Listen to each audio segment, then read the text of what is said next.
أعوذ بالله من الشيطان الرجيم.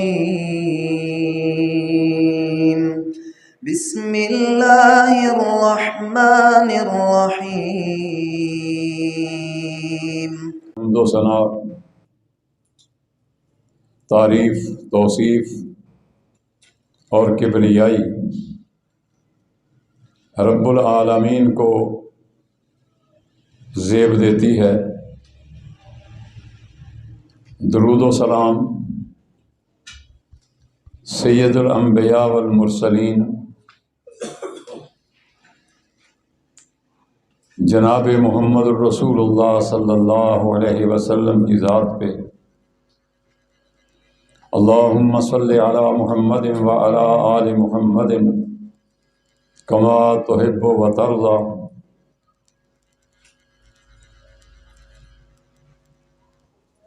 محترم سامعین،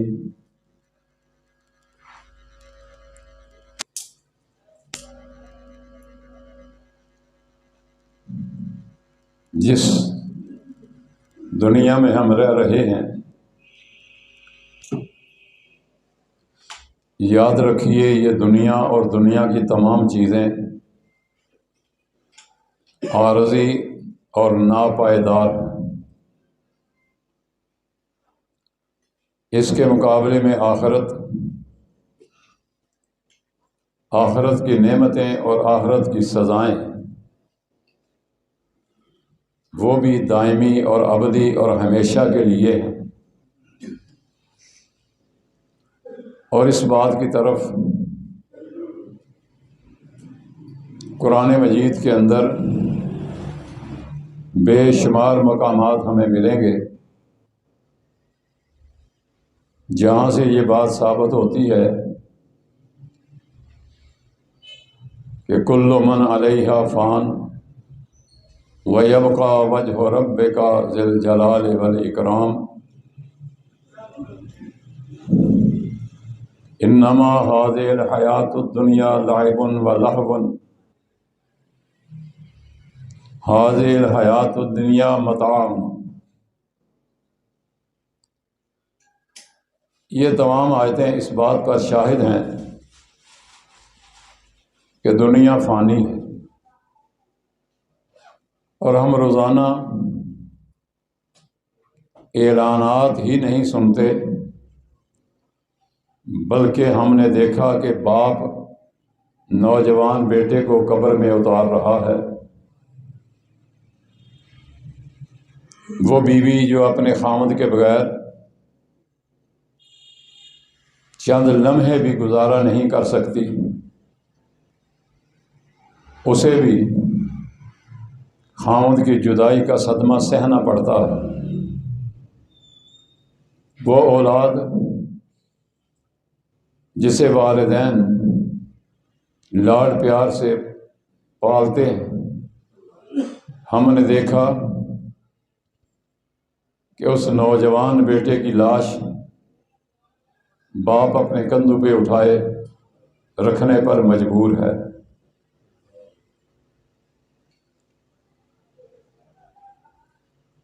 دوسری بات کہ ہر وہ شخص جو صاحب ایمان ہے اور اس کا یہ یقین کہ مجھے اپنے رب کے حضور پیش ہونا ہے، اس کی یہ خواہش بھی ہے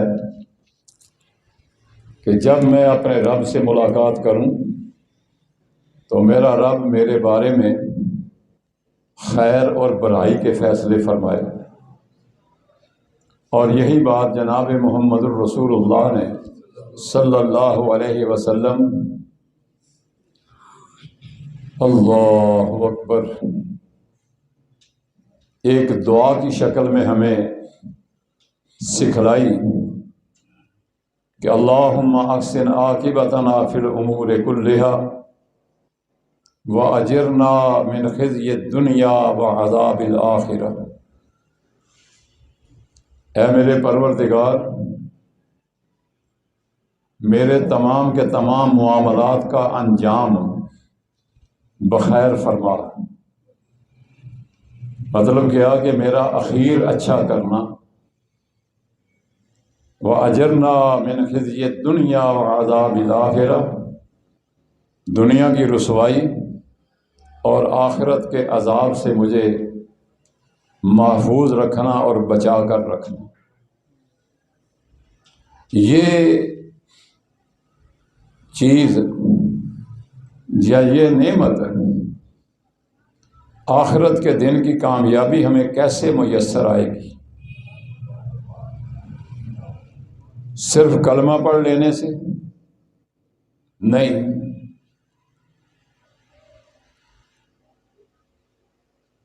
زبانی اللہ کی توحید کا اقرار کر لینے سے یہ دولت حاصل نہیں ہوگی۔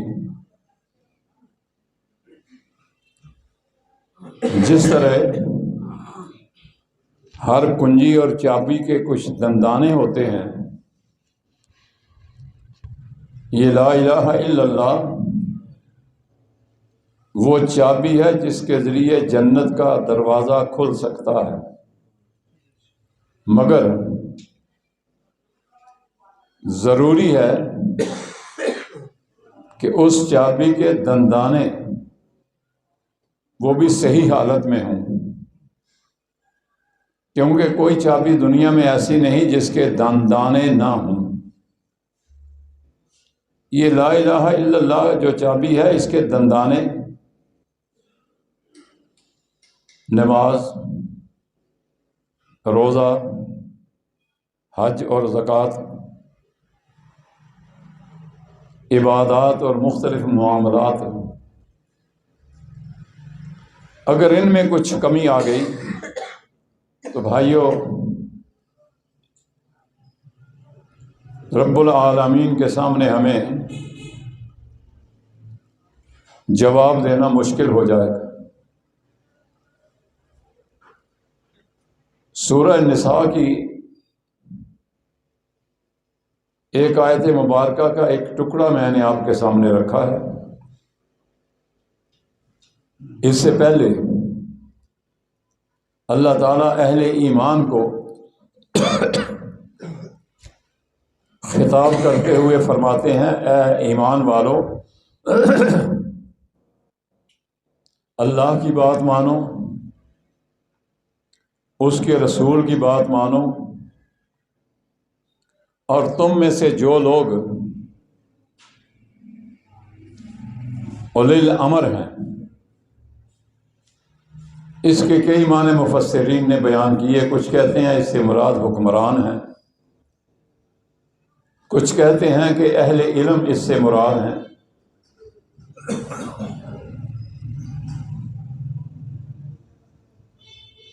اللہ تعالیٰ کی اطاعت کا معنی اللہ کی عبادت، اور عبادت ایسے کہ اس میں کسی اور کو حصے دار اور شریک نہ بنایا جائے۔ اور یہ وہ چیز ہے، یہ وہ نقطہ ہے جس کی دعوت اللہ رب العالمین کے ہر نبی نے اپنی قوم کو دی ہے۔ آپ انبیاء کی سیرت جو قرآن مجید کے اندر بیان کی گئی ہے، اگر اس کا مطالعہ کریں تو ہمیں ہر نبی کی دعوت میں یہ بات پہلے نمبر پر نظر آئے گی، یا قوم اعبدوا اللہ ما لکم الہ غیرہ، کہ اے میری قوم کے لوگوں، اللہ ہی کی عبادت کرو، کیونکہ اس کے سوا تمہارا اور کوئی معبود نہیں ہے۔ یہ ہر نبی کی دعوت کا پہلا سٹیپ ہے۔ حضرت صلی اللہ علیہ وآلہ وسلم کی حیات مبارکہ کا جب ہم مطالعہ کرتے ہیں تو ہمیں یہ بات روز روشن کی طرح واضح ہوتی ہے کہ نبی کریم صلی اللہ علیہ وسلم نے اپنی نبوت کی زندگی کے 13 سال صرف یہ مسئلہ بیان کرنے میں صرف کیے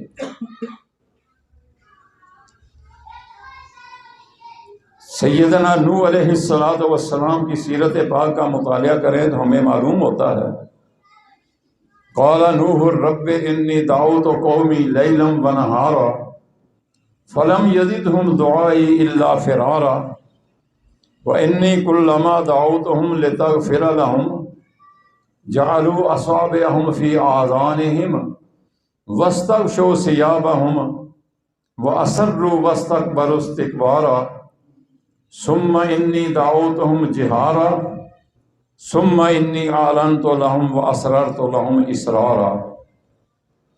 اللہ توفیق عطا فرمائے تو سورہ نوح جو 29ویں پارے میں ہے وہ آپ کھولیں اور ان آیات کا خود ترجمہ پڑھنے کی کوشش کریں۔ اللہ ہمیں توفیق عطا فرمائے۔ جناب نوح علیہ السلام کے بعد جتنے بھی نبی دنیا میں آئے ان کی دعوت کا پہلا سٹیپ جو تھا وہ یہی تھا، لیکن افسوس کہ اس دور کے لوگوں نے بھی اپنے اپنے وقت کے پیغمبر کی اس دعوت کو جھٹلایا، اور آج ہم کلمہ پڑھنے کے باوجود عملی طور پر اس عقیدے کی نفی کر رہے ہیں۔ بظاہر ہم لا الہ الا اللہ پڑھتے ہیں، مگر مشکل کشا ہم نے کسی کو بنا رکھا، حاجت روا کسی کو بنا رکھا، اولاد دینے کا اختیار ہم نے کسی کو دے رکھا۔ یعنی کون سا ایسا پہلو اور کون سا ایسا معاملہ ہے جس میں ہم اللہ تعالیٰ کا حق اللہ کی کمزور مخلوق کو نہیں دے رہے، اور پھر اس پر آپس کے اختلافات، اور یہ اختلاف وہ جس کی نشاندہی جناب محمد الرسول اللہ صلی اللہ علیہ وسلم نے اپنے زندگی کے آخری مہینوں میں اس اختلاف کی نشاندہی فرمائی۔ حضرت ارباز ابن ساریہ رضی اللہ عنہ بیان کرتے ہیں، نبی صلی اللہ علیہ وسلم نے فرمایا من یعش منکم، کہ تم میں سے جو شخص بھی میرے پاس زندہ رہا فَسَيَرَىٰ اخْتِلَافًا كَثِيرًا، اسے اپنی زندگی میں بے شمار اختلافات کا سامنا کرنا پڑے گا۔ اور آج آپ دیکھ لیں پوری مسلم دنیا اختلافات کا شکار ہے، پھر اس مسلم دنیا کا ہر ملک کا ہر صوبہ اور شہر اور ان شہروں میں رہنے والے مکین، ہر مکان کے اندر رہنے والے اس مکان کے رہائشی، یعنی ہر گھر کے اندر سیاسی لحاظ سے اور مذہبی لحاظ سے، فکری لحاظ سے اختلافات کا دور دورہ ہے۔ تو کیا نبی صلی اللہ علیہ وسلم نے ان اختلافات کی نشاندہی کرنے کے بعد مجھے اور آپ کو کسی بند گلی کے اندر دھکیل دیا تھا جس میں سے واپسی کا راستہ نہ ہو؟ نہیں،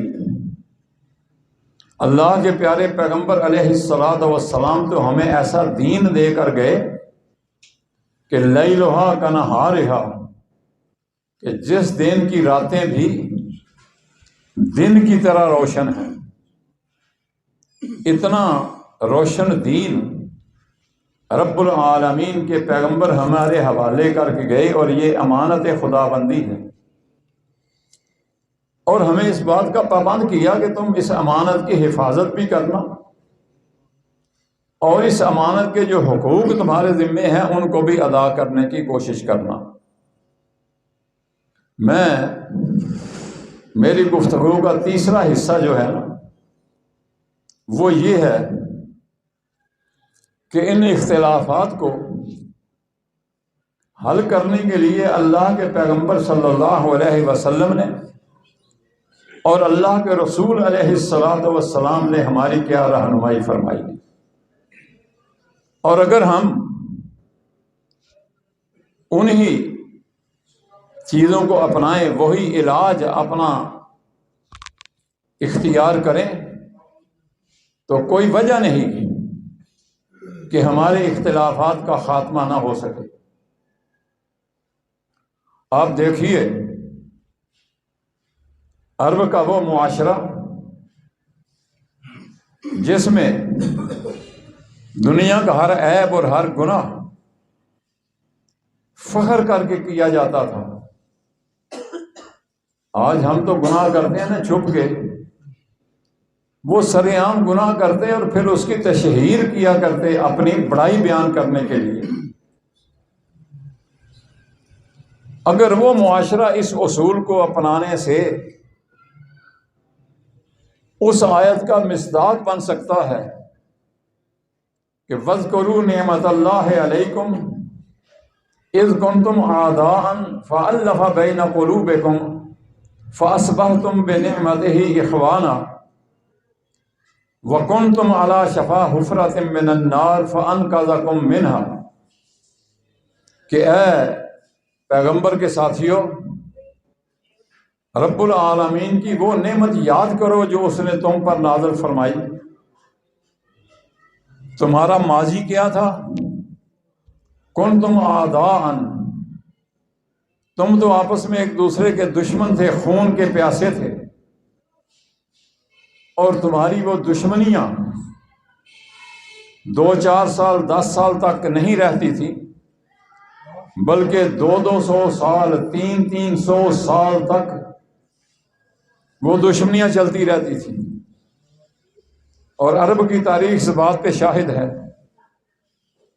اتنی خطرناک دشمنیاں رب العالمین فرماتے ہیں کہ میں نے تم پر انعام کیا کہ تمہیں جناب محمد الرسول اللہ جیسا رہبر عطا فرمایا اور تمہیں قرآن جیسی کتاب عطا فرمائی، جس کا نتیجہ یہ نکلا الف بین قلوبکم، تمہارے دلوں کے اندر الفت اور محبت رب العالمین نے پیدا فرما دی۔ فاصبحتم بنعمتہ اخوانا، اور رب العالمین کی اس نعمت کے بدلے، نعمت کی وجہ سے تم آپس میں بھائی بھائی بن گئے۔ وہ بھائی بھائی کیسے بنے؟ جس کا مشاہدہ ہمیں اس وقت سامنے آتا ہے کہ جب مہاجرین ہجرت کر کے مدینہ منورہ تشریف لے گئے تو انصار نے بھائی ہونے کا حق اس طرح ادا کیا۔ ایک انصاری اپنے مہاجر بھائی سے کہتا ہے کہ میرے 2 مکان ہیں، ایک مکان سے میں دستبردار ہوتا ہوں تو وہ مکان تو لے لے، میری 2 دکانیں ہیں، ایک دکان تو سنبھال لے۔ یہاں تک کہا گیا کہ میری 2 بیویاں ہیں، میں ایک کو فارغ کر دیتا ہوں تو اس کے ساتھ نکاح کر کے اپنی زندگی گزار لیں۔ یہ ہے وہ بھائی چارہ جو اس نعمت کے نتیجے میں اللہ تعالیٰ نے مومنوں کو عطا کیا، جس نعمت کا ذکر رب العالمین نے اس آیت مبارکہ میں کیا، کنتم علی شفا حفرۃ من النار، کہ تم تو آگ کے گڑھے کے کنارے پر پہنچے ہوئے تھے، رب العالمین نے اس نعمت کی وجہ سے تمہیں اس گڑھے میں گرنے سے بچا لیا۔ بھائیو، گزارش اور التجا یہ ہے کہ اگر صحابہ کرام رضوان اللہ علیہم اجمعین اس اصول کو اپنانے کی وجہ سے اتنے لمبے لمبے اختلافات اور اتنے گہرے اختلافات آپس میں بھلا سکتے ہیں، تو آج میرے اور آپ کے راستے میں کون سی رکاوٹ ہے کہ ہم اپنے اختلافات کو ختم نہیں کر سکتے؟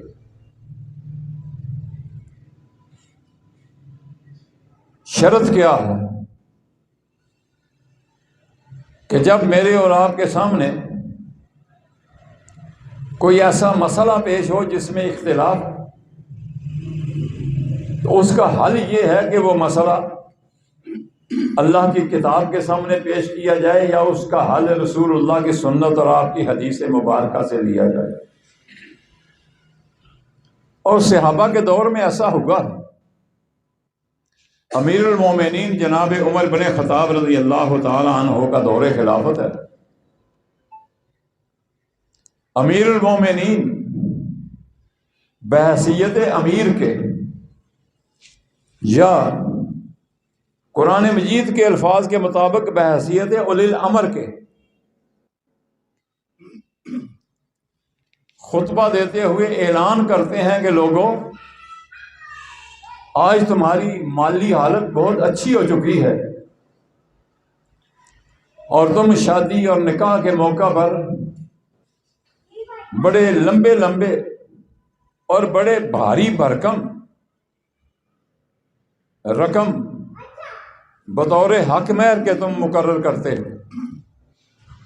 میں ایک لمٹ مقرر کر رہا ہوں، آج کے بعد کوئی شخص اس حد سے زیادہ حق مہر مقرر نہ کرے۔ یہ حکم تھا امیر المومنین کا، جن کی اطاعت کرنا رب العالمین نے فرض قرار دی۔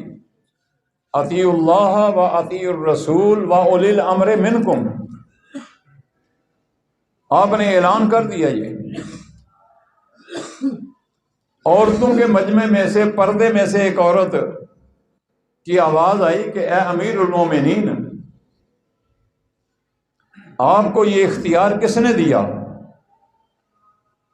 اللہ کے قانون اور اللہ کے قرآن سے تجاوز کرنے کا اختیار آپ کو کس نے دیا ہے؟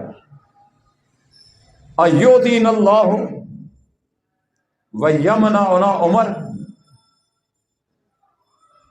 اللہ رب العالمین تو ہمیں حق مہر کے طور پر ایک خزانہ دینے کی بھی اجازت دے رہے ہیں، اور عمر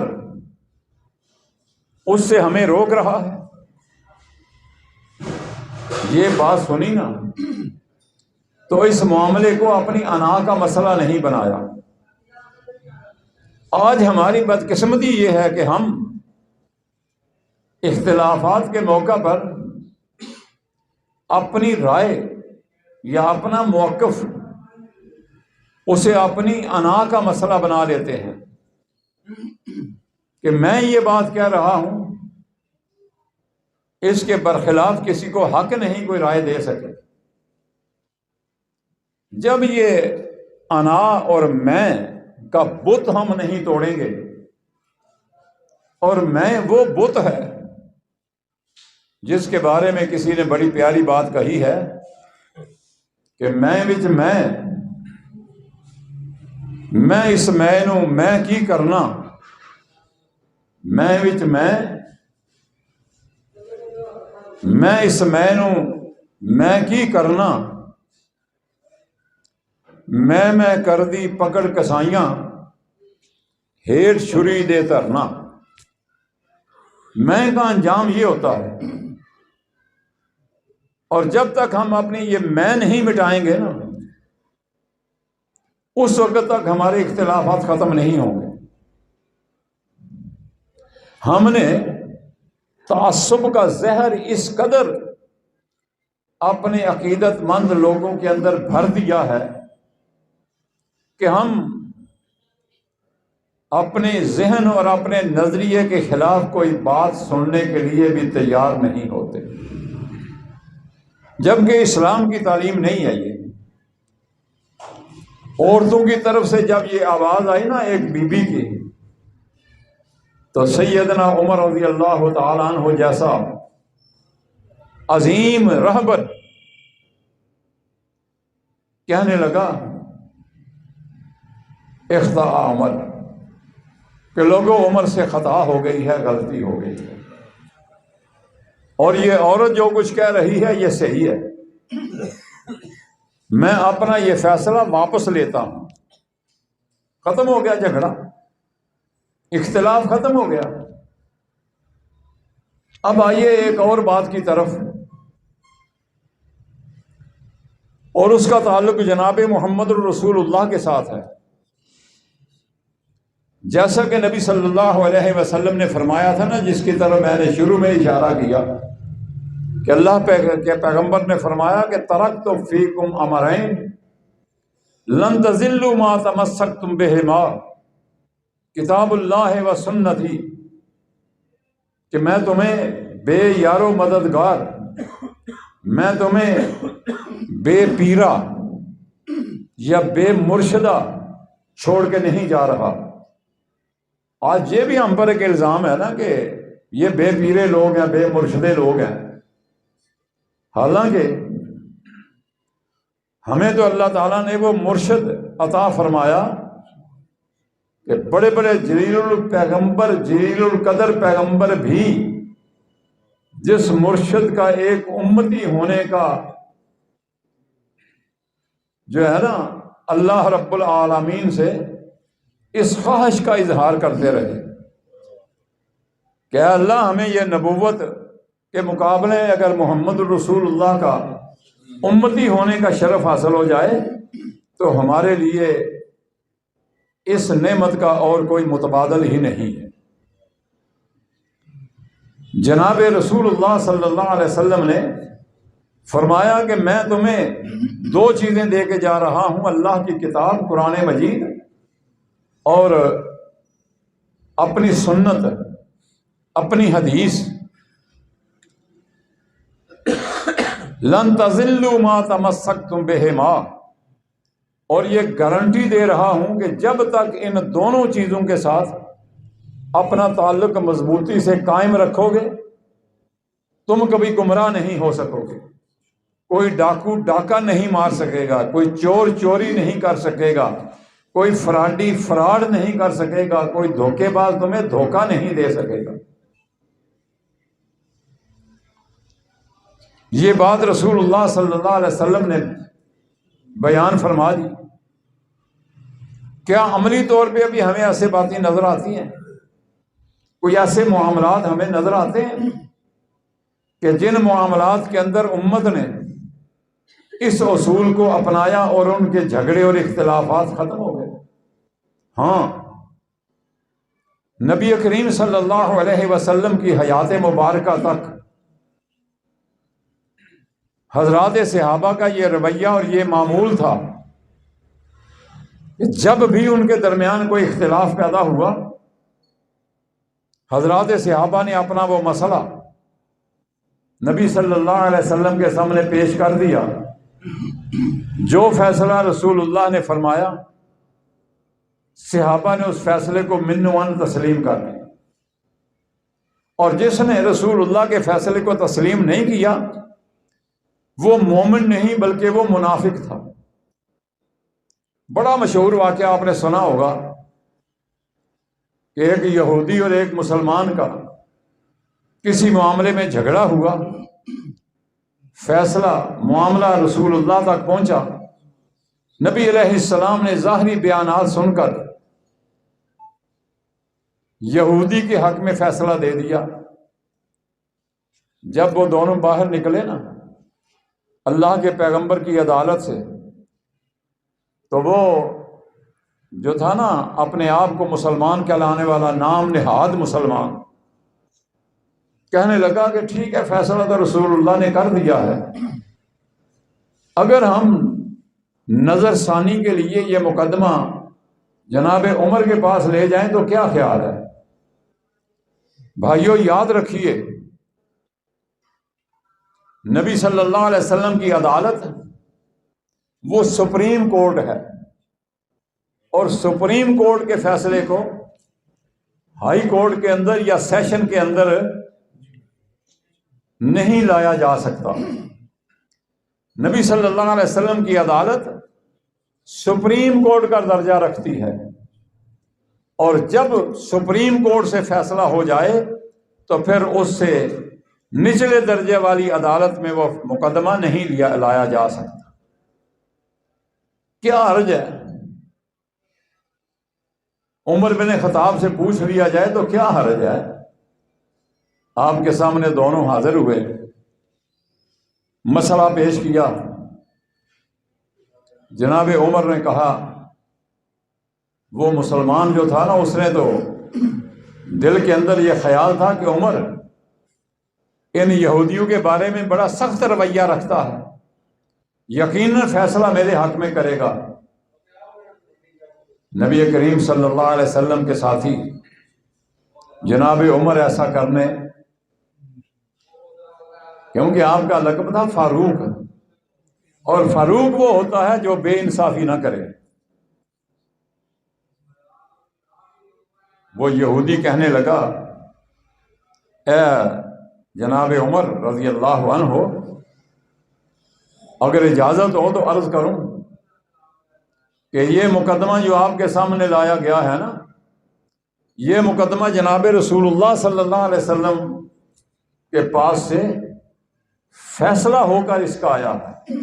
یوں سمجھیے کہ سپریم کورٹ کے اندر سے فیصلہ ہو چکا، اور اب یہ سپریم کورٹ کے بعد یہ ہائی کورٹ کے اندر یہ فیصلہ لا رہا ہے۔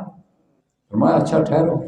اندر گئے، تلوار نکالی، نیام سے تلوار نکال کر اس نام نہاد مسلمان کا سر قلم کر دیا، اور فرمایا ھذا قضائی لمن لم یرضى بقضاء رسول اللہ صلی اللہ علیہ وسلم، کہ جو بدبخت نبی صلی اللہ علیہ وسلم کے فیصلے کو نہیں مانتا، عمر کا فیصلہ اس کے حق میں یہی ہے کہ اس کی گردن اڑا دی جائے۔ آج ہماری پوزیشن کیا ہے؟ ہم کلمہ تو رسول اللہ کا پڑھتے ہیں، زبان سے واری بھی جاتے ہیں، قربان بھی جاتے ہیں، صدقے بھی جاتے ہیں، غلامی رسول میں موت بھی قبول ہے، یہ نعرے بھی لگاتے ہیں، ہو نہ اس کے مصطفیٰ تو زندگی فضول ہے، یہ بھی نعرے لگاتے ہیں، لیکن یہ نعرے صرف زبان کے چسکے کی حد تک ہیں۔ عملی طور پر ہماری حالت ناگفتہ بے ہو چکی ہے۔ بھائیو، یہ حال تھا رسول اللہ کی زندگی میں کہ جب کوئی مقدمہ بنتا، معاملہ اللہ کے پیغمبر کی خدمت میں پیش کر دیا جاتا، جو فیصلہ ہو جاتا اسے مان لیا جاتا، اور جو اس فیصلے کو نہیں مانتا تھا، من یعص اللہ ورسولہ فقد ضل ضلالا مبینا، کہ جو شخص بھی اللہ اور اس کے رسول کے فیصلے کی نافرمانی کرے گا وہ گمراہ تو ہو سکتا ہے، ہدایت یافتہ نہیں ہو سکتا۔ من یطع اللہ ورسولہ فقد رشد وہدی، جو اللہ اور اس کے رسول کی اطاعت اور فرما برداری کرے گا وہ ہدایت بھی پائے گا، اور کامیابی اور کامرانی بھی اس کے قدم چومے گی۔ اب بڑے مختصر وقت میں دو مثالیں رسول اللہ کی زندگی سے دے کر اپنی گفتگو کو سمیٹوں گا۔ نبی کریم صلی اللہ علیہ وآلہ وسلم دنیا سے تشریف لے گئے، اور ہمارے سامنے کتاب اور اپنی سنت، یہ دو چیزیں دنیا کے اندر چھوڑ گئے۔ اللہ کے پیارے پیغمبر علیہ السلام اپنی 63 سالہ زندگی پوری کرنے کے بعد اس دنیا فانی کو چھوڑ کر رب العالمین کے مہمان بن گئے، اس دنیا سے رخصت ہو گئے۔ حضرات صحابہ پر یہ وقت جو تھا نا، ایک قیامت سے کم نہیں تھا۔ وہ صحابہ جو چند لمحے کے لیے بھی رسول اللہ کی جدائی برداشت نہیں کر سکتے تھے، مستقل طور پر یہ جدائی وہ کیسے برداشت کرتے؟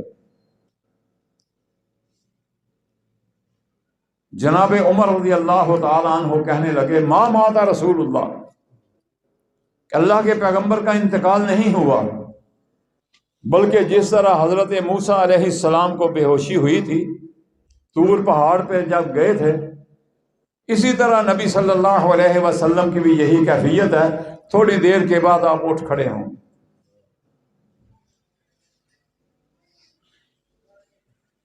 معاملہ کسی امتی کے ساتھ پیش نہیں آیا، یہ معاملہ پیش آیا خود سرور کائنات علیہ الصلوۃ والسلام کے ساتھ، اور اس سے بڑھ کر بڑی مثال کیا ہو سکتی ہے؟ جناب ابوبکر صدیق رضی اللہ تعالی عنہ کا موقف اس کے برخلاف تھا۔ حضرت عمر تلوار نکالے ہوئے کہہ رہے ہیں کہ جو شخص یہ کہے گا کہ اللہ کے نبی انتقال کر گئے میں اس کی گردن اڑا دوں، کوئی بندہ یہ نہ کہے۔ حضرت ابوبکر صدیق رضی اللہ تعالی عنہ حضرت صلی اللہ علیہ وسلم کے گھر تشریف لائے جہاں آپ کی لاش رکھی گئی تھی۔ رسول اللہ صلی اللہ علیہ وسلم کے چہرے سے کپڑا اٹھایا، غالباً وہ یمنی کوئی دھاری دار چادر تھی، آپ کے چہرے کو بوسہ دیا، اور یہ بات بیان کر کے امام بخاری رحمۃ اللہ علیہ نے ایک مسئلہ بیان کیا ہے، اگر کوئی شخص کسی میت کے چہرے کو بوسہ دینا چاہے تو شرعی طور پر اس کی اجازت ہے، اور دلیل کے طور پر یہ بات بیان کی ہے کہ نبی صلی اللہ علیہ وسلم کے چہرے انور کو بوسہ دیا تھا جناب ابوبکر صدیق رضی اللہ عنہ۔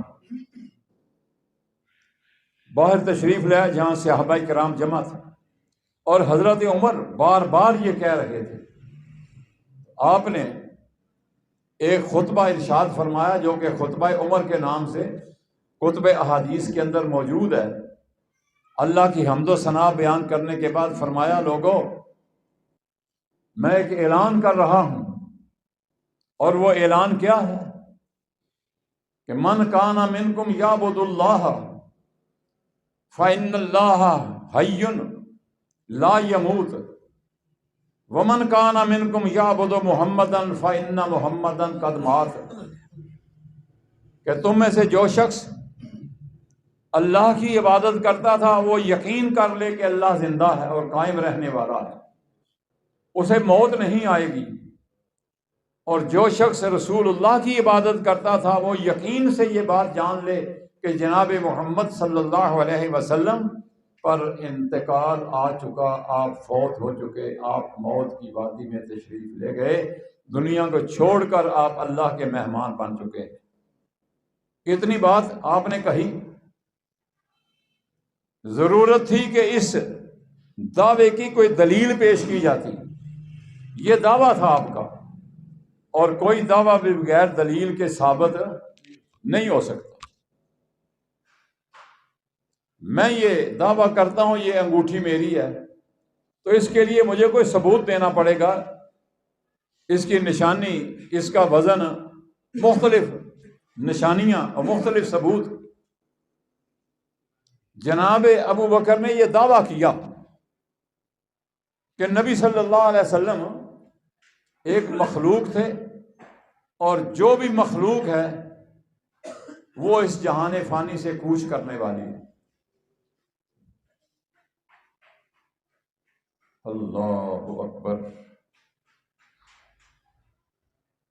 دلیل پیش کی، اور میں نے شروع میں کیا کہا، فردوہ الی اللہ، اس اختلافی مسئلے کو لے جاؤ اللہ کی بارگاہ میں۔ جناب ابوبکر صدیق رضی اللہ عنہ نے اپنے اس دعوے کی دلیل کے طور پر اللہ کی کتاب قرآن کو پیش کیا، اور فرمایا، وما محمد الا رسول قد خلت من قبلہ الرسل افإن مات او قتل انقلبتم علی اعقابکم، اور دوسری آیت فرمائی، انک میت وانہم میتون۔ اور قرآن مجید میں کئی جگہ پر یہ مضمون جو ہے نا بیان کیا ہے. افائم مت فہم الخالدون. مطلب کیا تھا؟ اے لوگو، حضرت محمد صلی اللہ علیہ وسلم اللہ کے رسول، قد خلت من قبلہ الرسل، آپ سے پہلے بے شمار رسول دنیا کے اندر تشریف لائے، اپنی اپنی باری پہ آئے، دنیا سے تشریف لے گئے. افائم ماتا، اگر آپ فوت ہو جائیں، او قتلا، یا آپ شہید ہو جائیں، انقلبتم علی اعقابکم، تو تم اپنی ایڑیوں پر پھر جاؤ گے، یعنی دین اسلام کو چھوڑ دو گے. ومن ینقلب علی عقبیہ، اور جو شخص بھی اپنی ایڑیوں پر پھر جائے گا، دین اسلام کو چھوڑ دے گا، فلن یضر اللہ شیئا، وہ اللہ کا کچھ نہیں بگاڑ سکے گا. یہ آیت جب آپ نے پیش کی تو جناب عمر رضی اللہ تعالیٰ عنہ کا غصہ بھی ٹھنڈا ہو گیا، تلوار بھی نیام کے اندر رکھ لی، اور آپ فرمایا کرتے تھے مجھے یوں معلوم ہوتا تھا جیسے یہ آیت ابھی نازل ہوئی ہے. اللہ کی کتاب کا فیصلہ آ گیا تو کتنا بڑا اختلاف، جس کی وجہ سے امت کے اندر دو دھڑے بڑھنے والے تھے، وہ اختلاف ختم ہو گیا. دوسرا بڑا اختلاف جو امت کے اندر پیدا ہوا وہ بھی جناب محمد رسول اللہ کے حوالے سے تھا. اللہ تیری شان پہ قربان جاؤں، اختلافات یہ تمام دروازے تو نے بند کر دیے اور بڑی بڑی مثالیں دی رسول اللہ کی حیات طیبہ سے. اختلاف یہ ہوا کہ اللہ کے پیغمبر علیہ الصلاۃ والسلام کو دفن کہاں کیا جائے، تدفین کا معاملہ، دفن کہاں. اس وقت کچھ لوگوں نے کہا آپ کو مکہ مکرمہ میں دفن کیا جائے کیونکہ یہاں اللہ کا گھر ہے، آپ کی جائے ولادت ہے. کچھ نے کہا مدینہ میں دفن کیا جائے، آپ ہجرت کر کے یہاں تشریف لائے اور پھر آپ دوبارہ مستقل طور پر رہائش آپ نے جا کر کسی اور جگہ نہیں رکھی.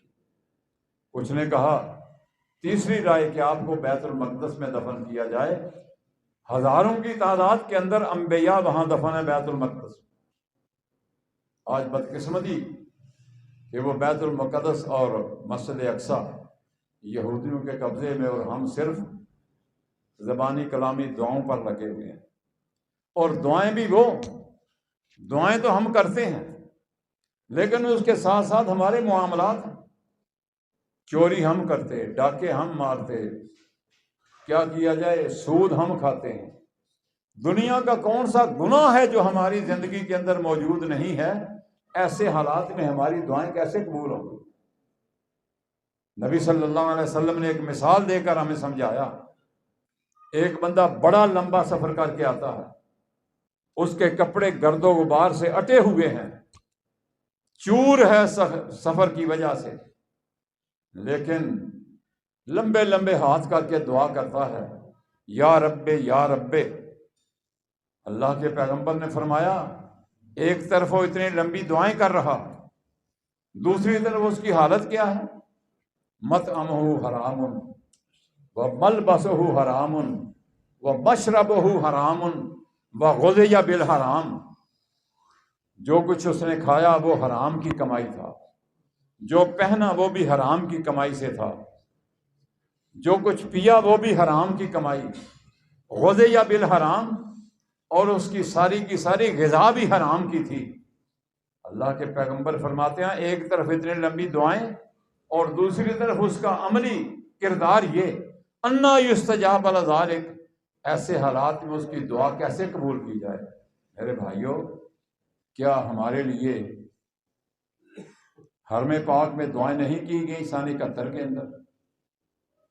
حرم مکی میں، حرم مدنی میں، اور کیا اب بھی وہاں فلسطین کے لیے، کشمیر کے لیے، مظلومین کے لیے دعائیں نہیں کی جا رہی؟ آخر کیا وجہ ہے کہ وہ دعائیں بے اثر ہیں؟ اس کی سب سے بڑی وجہ یہ کہ ہمارے اندر بے عملی آ چکی ہے، ہمارے قول اور فعل میں تضاد ہے. زبان سے تو ہم کہتے ہیں، زبان سے کہہ بھی دیا لا الہ تو کیا حاصل، گر دل و نگاہ مسلمان ہیں تو کچھ بھی نہیں۔